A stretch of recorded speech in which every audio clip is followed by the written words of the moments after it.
מוהנדס מצטיין אצל נשיא המדינה. לחוסר מזלי אתה לא היית שם, אני מאוד מאמינה בדרך שלך. הייתה דליה איציק במקום קצב.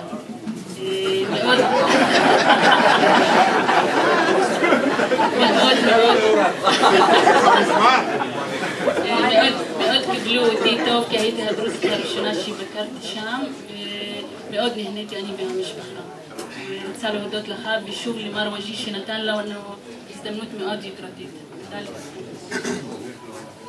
שמי תמי מילר ואני קשורה לצוות בית הנשיא, עוסקת גם בענף הפרסום וגם מורה לזואולוגיה בבית ספר עממי, ואימא לשני ילדים בוגרים. בוקר טוב אדוני הנשיא, אני סעיד ודד, עקרת בית, אימא ל6 ילדים, הקטן מהם חייל בחיל אוויר, ואני רק רציתי להגיד לך שאתה הסמל השלום במדינת ישראל. שלום לך אדוני הנשיא, כרמלה ספיר, עובדת מועצה במחלקת הנדסה, וחשוב לנו קודם כל הכבוד שהגעתם לפה, שראיתם אותנו על הבמה. רציתי להגיד רק נושא אחד בעניין מה שקרה לכפר שלנו אחרי האיחוד והעובדים בעצמם, מה שקרה להם. אחרי האיחוד אנחנו מזה 6 חודשים, אני חושבת לא קיבלנו משכורות כתוצאה מהפירוק וכל זה בעיות של משרד הפנים. אז גם רוצה שהעניין הזה ייקח לפחות נקודה קטנה אצלכם לפתור את הבעיה. עובדים פה שלא קיבלו משכורות 6 חודשים, אז בבקשה גם את זה לתשומת לבכם. שמי יפעת דובדבני, אני מנכ"לית בית הנשיא, אימא ל2 תינוקות, ואני מבקשת להודות לשמעון פרס שמאפשר לנשים להתקדם ולעבוד גם עם אמהות ולעשות את העבודה. תודה רבה לכם. אני רק רוצה להוסיף, אפרת היא המנהלת האמיתית של בית הנשיא. אני חושב שהיא המנהלת הכי טובה במדינת ישראל. אני מאוד מאוד גאה בה. אפרת, יש לך הצעה אצלנו להיות מנכ"לית? יש לך תקן? טוב, בבקשה. תודה רבה. כבוד הנשיא, תרשה לי לברך אותך בשם כולם בברכת אהלן וסהלן, ולהגיד לך שאנחנו מוכירות את הזמן הזה של הישיבה הזאת ומקוות לקדם את הכפר שלנו ולו בצעד קטן.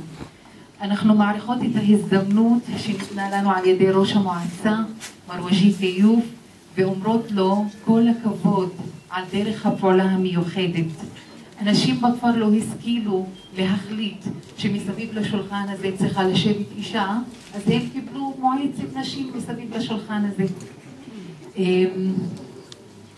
איך שאמרת מר וג'י, ההצלחה שלנו תהיה בפירוק המועצה הזאת כשלא נצטרך אותה ונפעל יחד נשים כגברים לקידום הכפר שלנו. כבוד הנשיא, תרשה לנו לנהל את הישיבה בצורה לא כל כך פורמלית. כבוד הוא לי לקרוא משהו שכתבתי במיוחד לכבוד הישיבה איתך, שמבטא חלק מהרגשות שלנו. מכתבים מאמא זה נקרא. בני היקר שלום, כהרגלי, הנני ממשיכה לכתוב לך ולעדכן אותך במה שקורה אצלנו פה. היה דיון על הענקת כרטיס כניסה לנשיא המדינה מר שמעון פרס, אך לא הייתה החלטה. הוצגו הרבה נקודות לזכותו מחד, והחלטות שנויות במחלוקת שהוא לקח מגיסה, וזה עורר שערה. אתה יודע, אפילו פה אין הסכמה פה אחד על כל הנושאים. אז הוסכם לפחות להשעות את ההחלטה בדבר קבלתו של מר פרס עד לאחר השמעת העדים. וזה ייקח קצת זמן, כי חלק מהעדים מביאים אותם מהקצה השני, אתה יודע. בני היקר שלום, אני יושבת פה, מסתכלת עליך ונמלאת גאווה. המפקד הזה, הצעיר, אשר חייליו מקדמים את פניו בהצדעה, קרוביו רק רואים אותו ומבטיהם בורקים בהערצה. בנות ונשים צעירות מאכלות למבט שני ממנו, הגבר הזה הוא בני. זה החינוך שנטעו בי ואני העברתי אותו אליך. זה הסיפורים לפני השינה אשר סיפרתי לילה לילה כשהיית קטן, והבהרתי איזה ערכים צריך בן אדם לאמץ, על איזה מסורת צריך גבר דרוזי לשמור.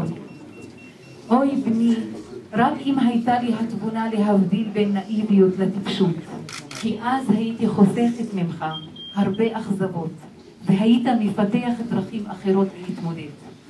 אם הייתי מראה לך שחור על גבי לבן, מה ההבדל בין מה שמדינת ישראל מקציבה ונותנת ליישובים היהודים לבין הפירורים שהיא מעבירה ליישובים הדרוזים והערבים, אז היית מבין. אתה יודע שכשהיית קטן היינו לוקחים אותך אני ואבא לנשר או לחיפה כדי שתתגלש או תשחק בנדנדה. לא היה לנו בכל הכפר גן ציבורי אחד. נכון, עדיין אין לנו. אם הייתי מסבירה לך שברגע שתוריד את המדים האלה שממלאים אותך גאווה על היותך נאמן למדינתך בדיוק כפי שחונכת, על היותך אזרח טוב שווה חובות אשר משרת את עמו ומוכן להקריב את חייו על מזבח שירות המדינה, ברגע שתוריד את המדים אתה הופך להיות גוי יקירי. כן, גוי.